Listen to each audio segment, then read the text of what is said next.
So what is normal? So the timing, cycle length, your period length, blood loss does vary from woman to woman, as well as during your life stages. And it can vary a little bit from cycle to cycle. But there are limits on what is considered normal and what isn't. The average length of a cycle is 28 days.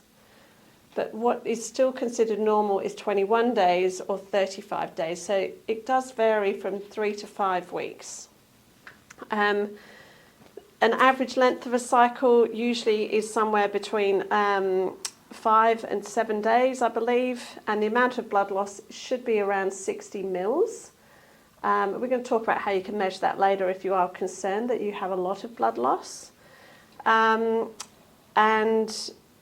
interestingly, even if you have a really long menstrual cycle, usually the last 14 days are nearly always exactly the same. So that luteal phase is exactly the same. So it's usually the first phase that's a bit different. And we'll talk about that. Now, periods do continue right through a woman's life until they get through to a time in their 40s or 50s. In your 40s, often you go through a thing called perimenopause, when you might start getting more irregular periods. You don't get so many, eggs might be missed, or your periods might in fact become irregular. And that's in lead up to menopause, which is that final menstrual period.